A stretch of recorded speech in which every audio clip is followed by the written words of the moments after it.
ட்ரிபெர்கர் அப்படிங்கிற ஒரு நீர்வீழ்ச்சிங்க. இந்த நீர்வீழ்ச்சியில் என்ன ஸ்பெஷாலிட்டின்னா, நேராக வந்து தண்ணி ஊற்றுறது கிடையாது. ஸ்டெப்பாக ஒரு 7 இடங்களில் உழுந்து அதுக்கப்புறம் கீழே கடைசியாக வரும். 7 ஸ்டெப்பு இருக்குதுன்னு சொல்கிறாங்க. நாங்கள் அநேகமாக ஒரு 2 ஸ்டெப்பு பார்ப்போம்னு நினைக்கிறேன். இது என்ட்ரன்ஸில் டிக்கெட்டு வாங்கிக்கிட்டு போகணும். ஒரு நபருக்கு 8 யூரோ ஒரு நபருக்கு ரேட்டு போட்டிருக்காங்க. 8 யூரோன்னா கிட்டத்தட்ட 90 ரூபா. நான் 1 யூரோ வந்து 90 ரூபா. 8 × 9 அப்படி நீங்கள் கணக்கு போட்டுக்கணும். இப்போ இது கிட்டத்தட்ட இந்த தண்ணி கீழே கடைசியாக வந்துக்கிட்டு இருக்கிற இடம். இது கடைசியாக வந்துக்கிட்டு இருக்கிற இடம். இப்போ நம்ம இந்த ஃபால்ஸுக்கு மேலே போகணும். மேலே போயிட்டு கீழே வந்துக்கிட்டு இருக்காங்க ஃபால்ஸுக்கு. இவங்க வந்து என் ஒய்ஃபு, மருமக, பையன், பேரன் எல்லாம் 4 பேரும் போய்கிட்டுருக்கோம்.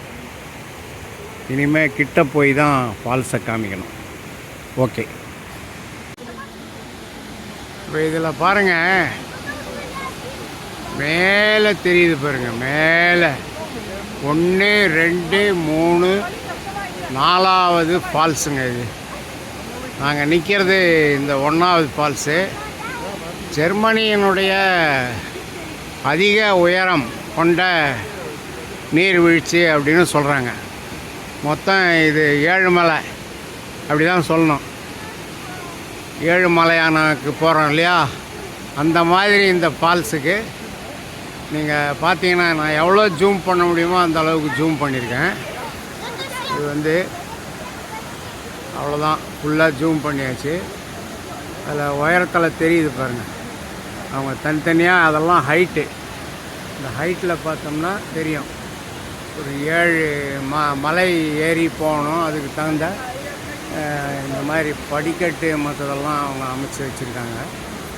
படிக்கட்டெல்லாம் இருக்குது. இந்த மாதிரி ஸ்டெப்ஸில் ஏறி போகலாம். நாங்கள் ஒரே ஒரு மலை தான், இதுக்கு மேலே எங்கேயும் போக முடியாது. நம்மளால் நடக்க முடியாது. பையனையும் வச்சுக்கிட்டு நடக்க முடியாது.